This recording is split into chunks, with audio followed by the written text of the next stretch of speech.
تو میں نے ان سے کہا کہ سو یو مائی برادر. تو انہوں نے برجستہ کہا کہ I'm your classmate but I'm not your brother. تو جو فلسفہ مت تھا اس پر پہلا تیر اس دن چلا. میں آپ کو بالکل صحیح الفاظ میں بتا رہا ہوں, آپ چاہیے تو اس کو جس طرح سے کیجیے. تو ماں کی عظمت کا تو کوئی وہی نہیں ہے, یعنی اس میں he was very well known all around the world. اور ان کا کام جو ہے ٹرانسلیٹ ہوا ہے, ایون رشین زبان میں ہوا ہے, اور کرنے والوں نے ان کا جو ٹرانسلیشن ہے وہ بہت, مگر آپ جانتی ہیں کہ بہت پرانا محاورہ ہے کہ لاسٹ ان ٹرانسلیشن.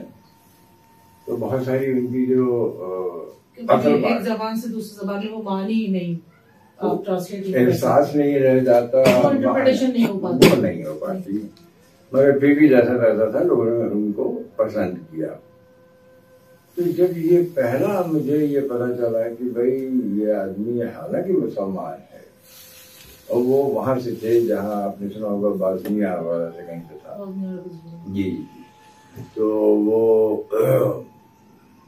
مجھے یہی سا لگا میں کہ یار تو یہاں پر ایک دوسرے کو برادر برادر کہتے ہوئے گئے. اور پھر یہ کہ علامہ صاحب نے فرمایا تھا کہ وہ ہے ایک ہوں مسلم حرم کی بات بانی کے. تو اب میں اسی امپریشن میں تھا. بہرحال مجھے وہ ہوا. پھر جب میں نے فردر ڈیپ ڈاؤن وہاں پر, پھر کینیڈا میں بھی میرا کافی انٹریکشن رہا ہے. آپ جو ٹی وی کینیڈا میں جیسے اختر آصف زیدی صاحب ایک ہیں, بہت مشہور شاعر ہیں وہاں کے, اور کمپوزر بھی ہیں. ڈاکٹر تقی عابدی صاحب کا آپ نے نام سنا ہوگا. تو یہ لوگوں سے میرا کافی انٹریکشن رہا ہے. تو وہاں پر بھی میں نے جب دیکھا کہ مسلمانوں کی سچویشن جو ہے وہ یہ ہے کہ ایک ملک کا مسلمان دوسرے ملک کے مسلمان سے کٹا ہوا ہے, بالکل کٹا ہوا ہے. بالخصوص پاکستانی مسلمان سے کٹا ہوا ہے, می بینگ فرام پاکستان. تو بہرحال تو ونس اگین میں آپ سے جیسا کہتا ہوں کہ علامہ اقبال کی جو وہ تھی, جو عظمت ہے اپنی جگہ کے اوپر, اور جو ان کا فلسفہ ہے, اور جو بہت ساری ایسی چیزیں ہیں, ملت مسلمہ کی بیداری کے لیے جو انہوں نے بہت کہا, اور جس طرح جو تنزلی کے ترقی کے اسباب بھی بیان کیا, پھر تنزلی کی طرف بھی اشارہ کیا کہ اس کی کیا محرکات تھی, اور کیوں مسلم امہ جو ہے وہ کیوں تنزلی کا شکار ہے. اس کو جس خوبصورتی کے ساتھ انہوں نے بیان کیا, بہت خوبصورتی سے بیان کیا. اور کاش کہ آج وہ زندہ ہوتے تو اس تنزلی کا کیا اسٹیج ہو گیا ہے, کیا اسٹیج ہو گیا, وہ تو فردر اور ڈیٹیریٹ ہو گیا ہے, بہت بہتر ڈیٹیریٹ ہو گیا. ابھی جو مغربیت کی جو چھاپ اس وقت ہماری امت پہ لگتی جا رہی ہے, اور جو مزید ہم جو ہے اثر پذیری ہو گئی ہے, بہت زیادہ ویسٹرنائز ہماری, یعنی آپ پاکستان کے کلچر میں بھی آپ تو کافی عرصے کے بعد واپس لوٹے ہیں, تو شاید آپ نے یہ تبدیلی محسوس کی ہوگی کہ مغربیت کی طرف جو معاشرہ ہمارا جا رہا ہے, اور جو ایک بھیڑ چال چل چکی ہے.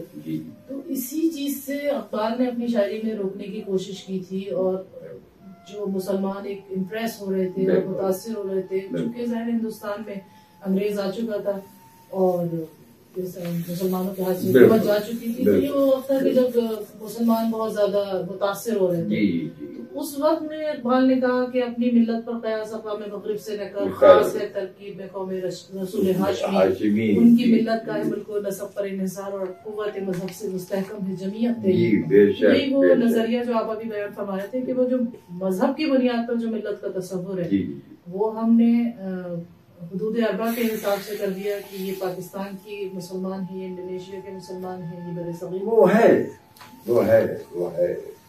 اگر مجھے آپ اجازت دیں گی, جب بھی آپ مناسب سمجھیں گی, تو اسی سلسلے سے میں نے ایک نظم کہی تھی جو کافی مشہور ہوئی تھی. وہ میں نے حسن نثار صاحب سے واقعی تو ان کو میرا وہاں پہ ایک اسکول سے بھی وابستگی ہے، اس کا نام ہے ایسٹ ویسٹ یونیورسٹی. تو دیکھیے جو ایک سینسٹیو انسان ہوتا ہے اور جو معاشرے میں جو کچھ وہ دیکھ رہا ہوتا ہے، ظاہر اپنی آبزرویشن کی بنیاد پہ علامہ اقبال نے بھی جو کچھ دیکھا اسی کو اپنی شاعری میں وہی معاشرے کا رنگ ہی جھلکتا ہے. تو آپ نے بھی یقیناً حتمی طور پہ حساس دل اگر آپ رکھتے ہیں، اور جیسا کہ ظاہر ہے کہ ایک شاعر کا دل بڑا حساس ہوتا ہے اور وہ معاشرے کو جو دیکھتا ہے تو وہ اس حساس دل کی نگاہ سے دیکھ رہا ہوتا ہے. بے شک. تو وہاں انہوں نے ان کا جو ٹاپک جو تھا وہاں پر حسن نثار صاحب کا ایز یوزول انہوں نے ان کو ڈاؤن کرنا، ان کو اٹھانا، وہ جو جس طرح سے کرتے ہیں وہ، اور مجھے وہ انداز جو ہے وہ تھوڑا بہت پسند بھی ہے، اس لیے کہ وہ آدمی سچ بہت بولتا ہے. جہاں تک میرا اچھا حقیقتیں جو ہیں مسلمان کی بڑی بہت ہوتی ہے. مثال کے طور پر پاکستان میں آتا جاتا رہا ہوں، 50 سال کے بعد نہیں آیا ہوں، میں ہر 3-4 سال کے بعد میں آتا رہتا ہوں. ماشاء اللہ سے میرے بھائیوں کے بچے ہیں، ان کی شادیاں ہوتی رہتی ہیں اور میں آتا رہتا ہوں ان میں. تو بہرحال وہ جو تلخ حقائق کی جو بات ہے مثلا دیوی صاحبہ، ان کی 2-4 جو ہے پھر جب مسلمانوں کی بیسک جنگیں جو ہوئی یا مسلمانوں کے ایران عراق کی جنگ ہوئی، پھر اس کے بعد افغانستان میں جنگ ہوئی، پھر عراق کی جنگ ریسنٹ کے حوالے سے، تو میں نے سمجھا کہ اگر علامہ اقبال صاحب ہوتے تو بہت ہی مطلب بہت ساری چیزیں نہیں بہت ساری چیزیں واپس لے لیتے جو والی جو وہ ظاہر ہے کہ وہ انہوں نے اس وقت جو خدا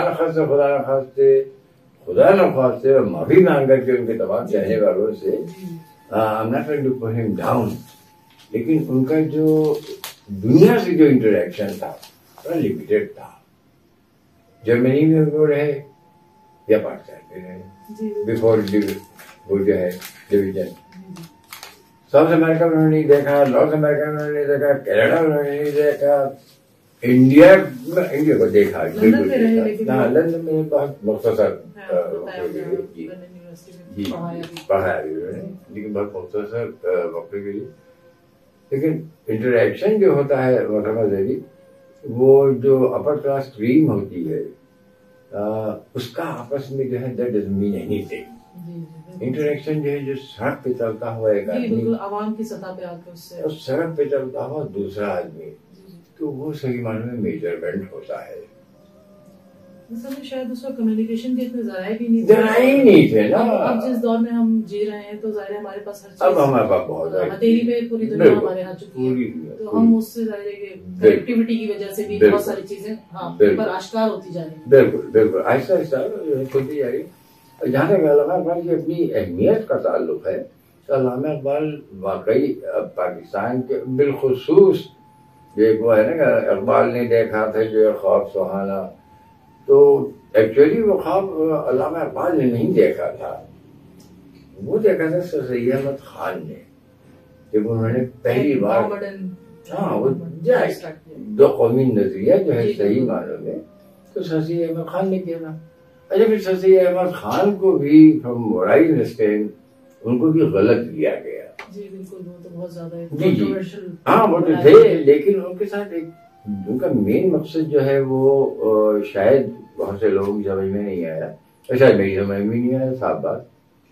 لیکن ایک چیز یہ ہے کہ میں سمجھتا ہوں کہ ان کا علی گڑھ یونیورسٹی کا قیام جو تھا وہ پاکستان ہندوستان کا ڈویژن نہیں تھا، اور جب انہوں نے دو قومی نظریہ کا پیش کیا تھا تو شاید یہ بات ان کے سامنے رہی ہوگی کہ جو انہوں نے اس کو فرنٹ کے طور پہ پیش کیا تھا. تو یہ مقالہ بیسک جو سب پرابلم تھی وہ یہ تھی کہ انڈیا کی جو بیوروکریٹ تھے وہ ہندو تھے 90%، اور وہ انگریز کی زبان جو ہے وہ بول نہیں پاتے تھے. تو ان کے وہاں پر یہ میرا اپنا ذاتی وہ ہے تجزیہ، تو انہوں نے بیوروکریٹس پیدا کرنے کے لیے علی گڑھ یونیورسٹی میں بہت ہی انسسٹ کیا کہ بھائی یہاں سے جو نکل کے جائیں گے. آپ دیکھیں گے کہ آپ جو جتنے بھی ارلی ڈیز کے مسلمان بیوروکریٹس تھے ان میں سے 90% جو تھے وہ علی گڑھ کے گریجویٹس تھے. اچھا یہی ہوا کہ پھر اس میں سے علی گڑھ کے جو ٹاپ بیوروکریٹس تھے ان میں سے بہت تھوڑے سے لوگ جو ہے جب یہاں آ سکے. حاجی مرزا ہوئے صاحب اس ٹائپ کے تقوی صاحب وغیرہ, تو وہ لوگ بہت تھوڑے سے لوگ تھے جو یہاں آ سکے. زیادہ تر مسلمان بیوروکریٹس نے ڈیسائڈ کیا کہ وہ وہیں رہیں گے. تو وہ جو ہے جو قومی کو جو سوری ٹو انٹرپٹ یو کہ اقبال کو جو مصور پاکستان کہا جاتا ہے وہ اس بنیاد پہ کہا جاتا ہے کہ جو علاقے پاکستان میں اس وقت شامل ہیں ان کے لیے انہوں نے جو ہے وہ اشارہ فرمایا تھا کہ یہ علاقے جو ہیں وہ مسلم اکثریت علاقے ہیں تو شامل کیا. میرے خیال میں اس بنیاد پہ ان کو مصور پاکستان کہا جاتا ہے, نہ کہ اس بنیاد پہ کہ وہ دو قومی نظریہ یا جو بھی تحریک پاکستان کی اس کے جو بنیادی محرکات تھے. وہ تو دیکھیے بہت ہی آبویس تھا نا, یہ تھا کہ بھائی جن ایریاز میں مسلمانوں کی اکثریت ہے وہی لے جائیں گے. حیدرآباد بھی originally Hyderabad Deccan was originally a part of Kashmir جو ہے واز اوریجنلی اے پارٹ اسی میں پاکستان کا جہاں مسلمان کی اکثریت تھی. لیکن وہ بہرحال سر یہ تھا مخال کی گوئنگ بیک ٹو ہم کہ انہوں نے جو بیوروکریٹس پیدا کیے تھے تو پھر وہ پاکستان صحیح معنی میں ان سے فائدہ نہیں اٹھا سکا. اگر وہ بیوروکریٹ سارے کے سارے مسلمان آ جاتے پاکستان میں تو پاکستان کوئی نہ کوئی ڈیپینڈ کرتی, ان کے ہاتھ میں ہوتی, ان کے ہاتھ میں. کوئی دنیا کے ہر ملک میں بیوروکریٹس ہیں وہی ہوتے ہیں, ملک کے اثر وہی ہوتے ہیں. تو اب یہ کہ علامہ اقبال صاحب نے کیا کیا کہ اس کو ایلیبریٹ کیا اس چیز کو.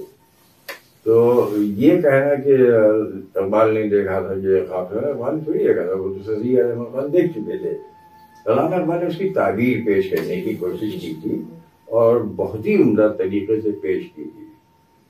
آج کل میں ان شاعروں سے خاص طور پہ جو فیس بک پہ ہے اور ادھر ہے جو غزلیں کہتے ہیں پاکستان کے ہیں, تو میں کئی دفعہ ان سے کہتے ہوں کہ دیکھو بھائی یہ غزلوں کا ٹائم نہیں ہے.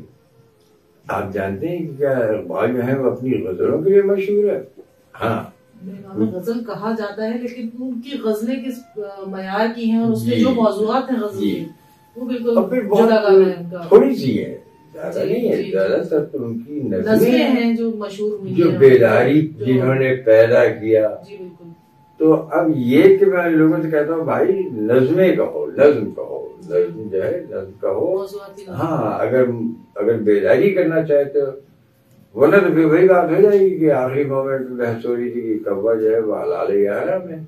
کبھی آپ غزل کے اس میں چلے جائیں گے تو پھر غزل کے ساتھ تو پھر شغل بھی ہوتا ہے, پتہ نہیں کیا کیا بہت سب کچھ ہوتا ہے. اچھا یہاں میں کہوں گی آپ سے کہ اقبال نے جو عشق و عقل کا تصور پیش کیا ہے, جو فلسفہ عشق و عقل ہے اقبال کی کلام میں, اس کے حوالے سے کچھ ہمارے پرائم کینیڈا ٹی وی کے ناظرین کو بتائیے گا کہ یہاں عقل سے مراد کیا ہے اور عشق سے مراد کیا ہے, اور کس طرح عقل و عشق کی منزلیں الگ الگ ہیں, اور کس طرح جو اقبال نے اس میں پیش کیا ہے کہ جس طرح کہا کہ بے خطر کود پڑا آتش نمرود میں محو تماشائے لب بام ابھی.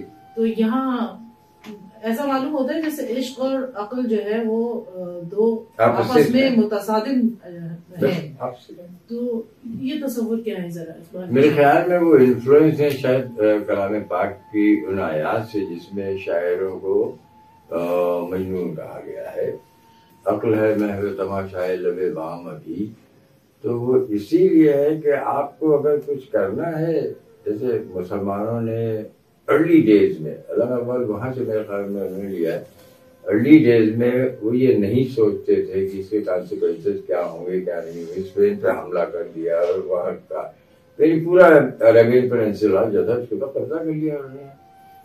تو اس میں پیٹ پہ پتھر باندھ کر وہ یہی تھا کہ اگر عقل سے سوچا جاتا تو 313 آدمی 1000 آدمی کے لشکر سے نہیں لڑ سکتے. بدر کا معاملہ بھی سامنے ہے کہ کس طرح 313 سے بالکل وہ یہاں مطلب جو عشق کا تصور ہے وہ معنویت لیے ہوئے ہے، اور وہ کہ یعنی جذبہ ایمانی سے جو منازل طے کی جا سکتی ہے وہ عقل کی بنیاد پہ نہیں کی جا سکتی. یہاں بالکل نہیں، وہ عقل ایک جگہ پہ جا کے انسان کو روک دیتی ہے. عقل، ہاں عقل جہاں پہ رک جاتی ہے، بلکہ یوں کہہ دیجیے آپ کہ جو عشق جو ہے ہاں وہاں سے شروع کرتا ہے. عشق جو ہے پھر اس میں وہ عشق مجازی اور حقیقی اور پتہ نہیں اور بھی بہت ساری اقسام ہیں اب تو، مگر یہ کہ ایک اسٹیج تک جا کر کے وہاں سے عشق جو ہے پھر وہ شروع ہوتا ہے. اور عشق جو ہے چونکہ وہ ایکسٹریملی ریلیجس بھی ان کے وہ تھے ویوز، تو عشق جو ہے وہ انہوں نے مطلب کلام پاک سے ہی لیا تھا، اس لیے کہ عقل کے ذریعے آپ اللہ کو تو نہیں جانتے. انہوں نے کئی اشعار میں اس طرح کا فلسفہ پیش کیا کہ عقل کے ذریعے خدا تک پرواز ممکن نہیں، کیونکہ یہ ایک روحانی سفر ہے اور یہ عشق کی بنیاد پر طے کیا جائے گا. آج تک نہیں، بالکل نہیں. ہاں بس اس میں یہی کہ اگر عشق ہو تو بے قدر کود پڑا. اسی طرح میں کیا تھا، عشق ہی تو تھا. آپ تو کہتی ہے کہ آگ سے دور رہا جائے اور عشق کہتا ہے کہ محبوب کی خاطر جو ہے ساتھ میں کود جائے. اور پھر اس کا نتیجہ بھی سامنے آیا کہ جب آپ کو پیچھے چھوڑ کر عشق آگے بڑھا تو منزل اس منزل پہ پہنچے کہ جہاں خلت عطا ہو گئی اور خلیل خدا کے روضے کو پا دیا. اچھا ایک تصور اور ہے بلکہ بہت زیادہ جو معروف ہے وہ خودی کا تصور ہے. تو ہمارے ناظرین کے لیے بیان کرے گا کہ یہ خودی کا تصور اس کی حقیقت کیا ہے، کس طرح انسان یعنی اگر اس خودی کو پالے تو وہ کس طرح اتنا بلند ہو جاتا ہے کہ جس کے اقبال کہتے ہیں کہ خودی کو اتنا بلند. بتا دیجیے یہ کیا ہے. مطلب وہ شاید میرے خیال میں شاید تصوف کی طرف بھی ان کا تھا کہ جہاں پاکستان میں ہی بہت بڑے بڑے صوفی گزرے ہیں تو وہ شاید ان سے بھی بہت متاثر تھے. مولانا جلال الدین رومی سے. ناظرین ہمارے ساتھ موجود ہیں محترم حسن مہدی آبدی صاحب اور معروف شاعر ہیں. ہم چاہتے ہیں کہ آج کے اس پروگرام میں خود ان کا اپنا کلام یہ خود پیش کریں اور ہمیں سننے کی سعادت حاصل ہو. بسم اللہ کیجیے. پاکستان میں عرب جو انفلوئنس ہے اور پھر یہ جو امت مسلمہ کا سلسلہ ہے کہ جیسے کہ آپ نے پہلے عرض کیا کہ ایک مسلم حرم کی پاکستان کے لیے، تو وہ اس سے مجھے تھوڑا سا اختلاف ہو جب میں دنیا کے اور بھی مسلمانوں سے مختلف ممالک کے افریقہ کی ڈیپسٹ پارٹ کے مسلمانوں سے بھی انٹریکشن ہوا میرا. اور تو میں نے تھوڑا سا علامہ صاحب کے کلام سے ان لوگوں کو ہٹاوا پایا، میں یوں کہہ دوں. پھر اس کے بعد یہ ہوا کہ جب میں آہستہ سے آتا رہا پھر پتہ چلا کہ بھائی پاکستانی جو ہے بالخصوص عرب کنٹریز میں ممکن ہے کہ مسکین جو ہے وہ ان کا ایک عام لفظ ہو جو ہر جیسے اجمی کہہ دیا کسی کو ویسے ہی مسکین کہہ دیا گیا. تو میں نے اس اردو معنی یہ مسکین کے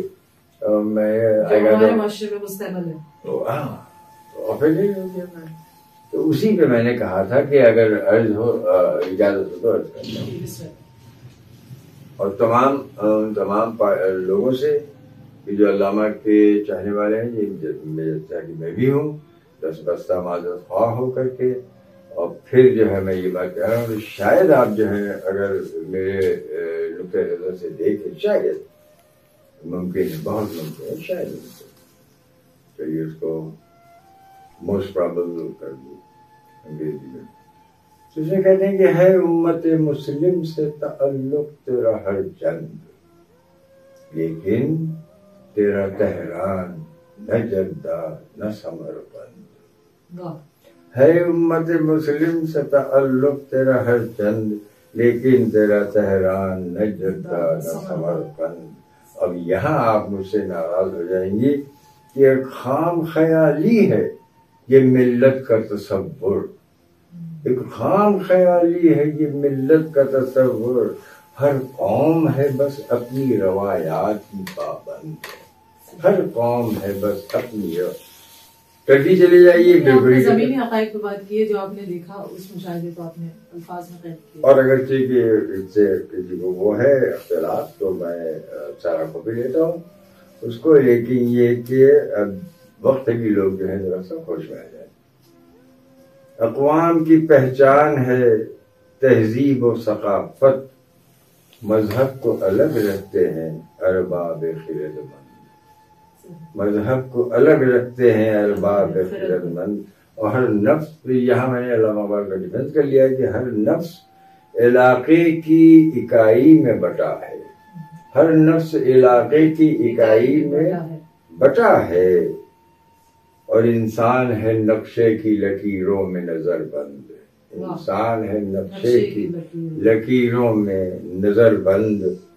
اور مذہب کے ترازو میں سیاست نہیں تلتی. مذہب کے ترازو میں سیاست نہیں تلتی. مذہب کے بھروسے پہ سکندر ہے ناسپند.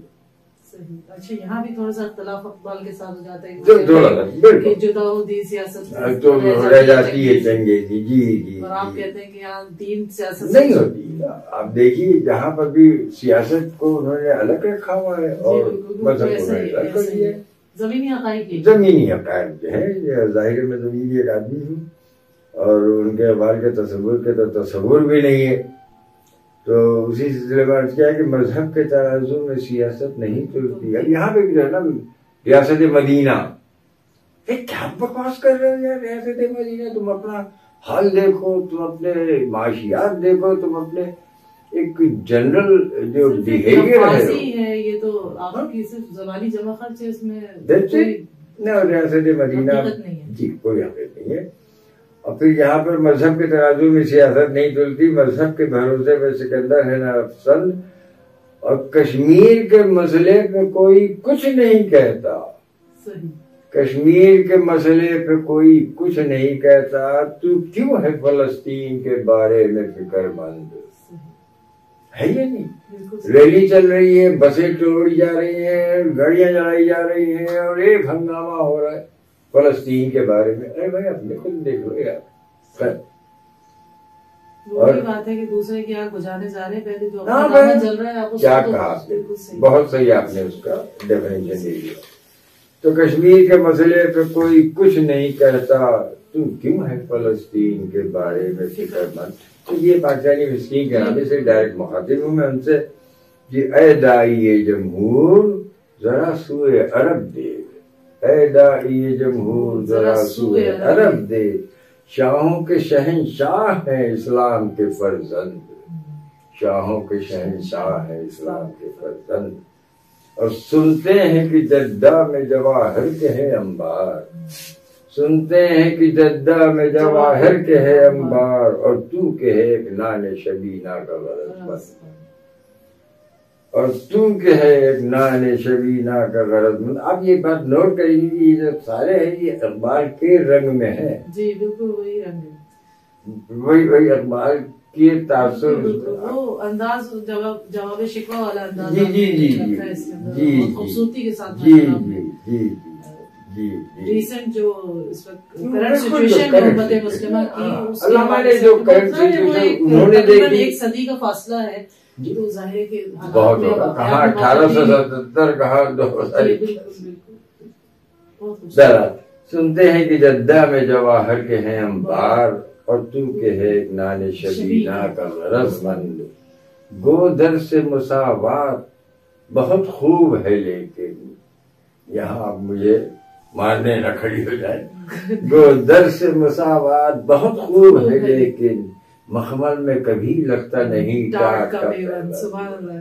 مخمل میں کبھی لگتا نہیں ٹاٹ کا پیوند.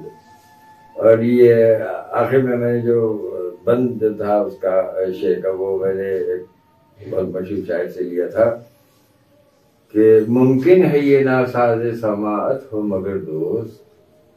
ممکن ہے یہ ناساز سماعت ہو مگر دوست. میں زہر حلا حل کو کبھی کہہ نہ سکا بند. واہ میں ذہن حلامی کو کبھی کہہ نہیں سکتا. ماشاءاللہ بہت خوب.